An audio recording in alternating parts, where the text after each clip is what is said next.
हरियाणा में कांग्रेस 3 सूचियां जारी करने के बावजूद भी अभी तक टिकटों के मामले में महज 41 सीटों तक पहुंची है और 49 सीटों पर प्रत्याशी घोषित करने बाकी हैं। पहली बार कांग्रेस पूरी तरह से फंसी नजर आ रही है और कांग्रेस बगावत के डर से प्रत्याशियों की सूची जारी नहीं कर रही है।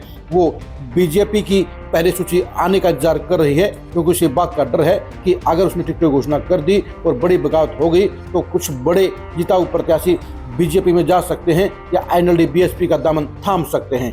यही वजह है कि कांग्रेस के अंदर घमासान मचा हुआ है, लेकिन इसके साथ साथ एक अंदर की बड़ी गड़बड़ और भी है, जिसके चलते कुमारी सैलजा ने कल सोनिया गांधी के सामने इस्तीफे की पेशकश कर दी।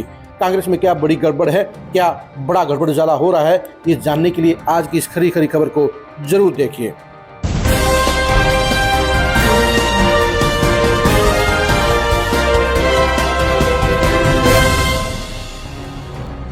हरियाणा कांग्रेस के अंदर इस समय बेहद गंभीर घमासान मचा हुआ है।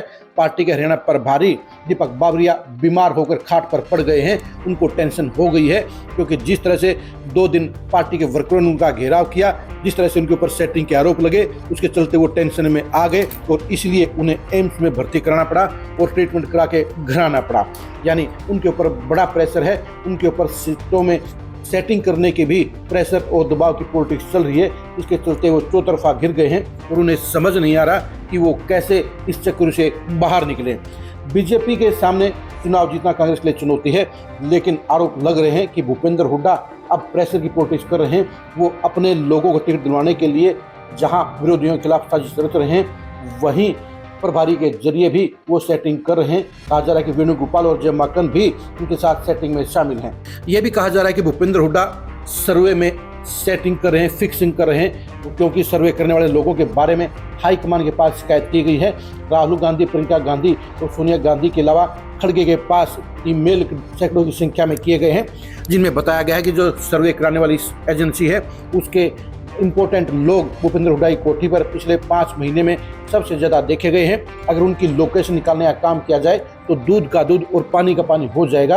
ये कहा जा रहा है कि भूपेंद्र हुड्डा के साथ फिक्सिंग करके ये टीम उन इलाकों में सर्वे करती है जहां पर भूपेंद्र हुड्डा के नज़दीकी उसके खेमे के नेता संबंधित रखते हैं, जहां पर उनका नाम ज़्यादा आना पहले से ही तय है और जहां पर कैडर वाले लोग और विरोधी खेमे के नेता जिस बेल्ट में मौजूद होते हैं वहां से सर्वे नहीं किया जाता, जिसके चलते भूपेंद्र हुड्डा खेमे के नेताओं के नाम सर्वे में ज़्यादा आते हैं और भूपेंद्र हुड्डा इसी फिक्सिंग के जरिए अपने प्रत्याशियों को आगे बढ़ाने का काम कर रहे हैं और विरोधी नेताओं के प्रत्याशियों के अलावा पार्टी कैडर से जुड़े हुए नेताओं को भी हाशिए पर डालने का काम किया जा रहा है। यानी फिक्सिंग की राजनीति की जा रही है, फिक्सिंग के जरिए सर्वे को मैनेज किया जा रहा है और टिकटों में बड़ा खेल खेला जा रहा है। यही वजह है कि कुमारी सैलजा भी बेहद नाराज हो गई हैं। वो भी अपने आप को लाचार महसूस कर रही हैं और इसलिए उन्होंने सोनिया गांधी से मुलाकात करके पार्टी से इस्तीफे की पेशकश कर दी है, क्योंकि उन्होंने कह दिया है कि अगर इस तरह से दम घोटा जाएगा, अगर इसी तरह से पार्टी के अंदर मनमानी की जाएगी तो फिर ऐसे में काम नहीं हो पाएगा। वो पार्टी के लिए जो करना चाहते हैं वो नहीं कर पाएंगी। इसलिए उन्होंने सोनिया गांधी से इस मामले में हस्तक्षेप करने की डिमांड भी की है, क्योंकि जिस हिसाब से कांग्रेस में टिकटें बट रही हैं उससे साफ तौर पर जाहिर हो रहा है कि भूपेंद्र हुड्डा की मनमानी चल रही है और यही वजह है कि कांग्रेस के अंदर हालात बिगड़ गए हैं। पार्टी के नेताओं में बगावत के सुर हैं। अभी कांग्रेस ने जिन 41 सीटों पर प्रत्याशी घोषणा की है उसमें से 28 प्रत्याशी वो हैं जो वर्तमान विधायक हैं और बाकी के प्रत्याशी भी वो हैं जो हैवीवेट हैं और उनके खिलाफ बगावत नहीं होनी चाहिए थी, लेकिन इसके बावजूद आधा दर्जन सीटों पर बड़ी बगावत हो गई है। वहाँ पर कांग्रेस के समीकरण बिगड़ गए हैं। यही वजह कांग्रेस अब डर गई है और दूसरी सूची जारी नहीं कर रही है। कांग्रेस के लिए चौथी सूची जारी करना बड़ा चुनौतीपूर्ण हो गया है। वैसे उसके पास अभी 49 सीटें डिक्लेयर होना बाकी है। अगर वो बीजेपी से नहीं डर रही है तो उसे कम से कम 26 उन सीटों पर प्रत्याशी घोषित करने चाहिए जहां पर बीजेपी ने प्रत्याशी घोषित नहीं किए हैं। यानी कांग्रेस पंगे में पड़ गई है। उसके साथ साथ टिकटों को लेकर बड़ी खिंचातानी है, क्योंकि विरोधी खेमे के नेता चाहते हैं कि मेरिट के आधार पर टिकटें दी जाए, लेकिन भूपेंद्र हुड्डा प्रेशर की पॉलिटिक्स के जरिए और सर्वे की फिक्सिंग के जरिए अपने नेताओं को टिकट दिलाने की मुहिम में जुटे हुए हैं। लेकिन ये तय है कि अगर ये फिक्सिंग की गई तो कांग्रेस में बड़ी बगावत होगी, 2 दर्जन से ज़्यादा सीटों पर बागी खड़े होंगे और कांग्रेस का माहौल खराब हो जाएगा। यानी जो कांग्रेस आज एज पर नजर आती है वो टिकटों के घमासान में फंस जाएगी और उसके लिए चुनाव में अपने पक्ष में माहौल बनाना मुश्किल हो जाएगा।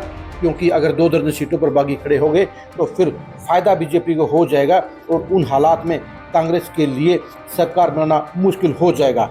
यही वजह है कि कुमारी शैलजा ने सोनिया गांधी के आगे गुहार लगाई है। ये भी हो सकता है कि अब राहुल गांधी विदेश से आने के बाद ही इस सूची को फाइनल करें, वो सही नामों को आगे करें, क्योंकि भूपेंद्र हुड्डा की जुंडली इस समय कांग्रेस के टिकटों के चयन में हावी हो चुकी है। वहाँ ना शैलजा की सुनी जा रही है, ना रणदीप सुरजेवाला की सुनी जा रही है, और वहाँ पर एक तरफा फैसले लिए जा रहे हैं। मामले को देखकर ही दीपक बाबरिया टेंशन में आए हैं, प्रेशर में आए हैं और वो बीमार पड़ गए हैं। कांग्रेस के दावेदारों का साफ तौर पर कहना है कि अगर यही फिक्सिंग होनी थी तो फिर टिकटों के लिए आवेदन क्यों लिए गए, क्यों उन्हें मूर्ख बनाया गया, क्यों उन्हें दिल्ली दरबार में इंटरव्यू के लिए बुलाया गया और क्यों उन्हें चक्कर पर चक्कर कटाए जा रहे हैं। यानी बीजेपी के मुकाबले कांग्रेस के अंदर के हालात ज़्यादा खराब हैं और कांग्रेस के लिए टिकटों का वितरण पेचीदा हो गया है। भूपेंद्र हुड्डा मनमानी के जरिए सारी टिकटों को हड़पना चाहते हैं, ज़्यादा से ज़्यादा टिकटों को हासिल करना चाहते हैं। वो चाहते हैं कि 90 में से 80 सीटें उनके समर्थकों को मिल जाएं, ताकि बाकी नेताओं के पल्ले कुछ ना रहे और वो अपने बेटे दीपेंद्र हुड्डा को आसानी से मुख्यमंत्री बना जाएं। अब देखने की बात है कि बची हुई 49 सीटों को लेकर कांग्रेस हाईकमान क्या फैसला लेता है। क्या भूपेंद्र हुड्डा की मनमानी चलती रहेगी या मेरिट के आधार पर विरोधी खेमे के प्रत्याशियों और पार्टी कैडर से जुड़े नेताओं को टिकटें मिल पाएंगी।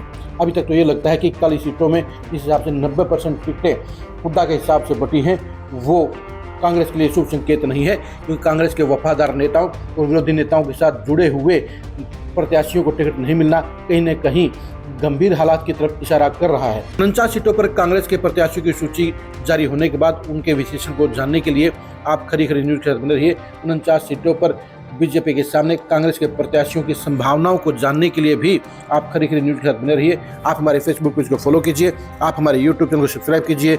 नमस्कार।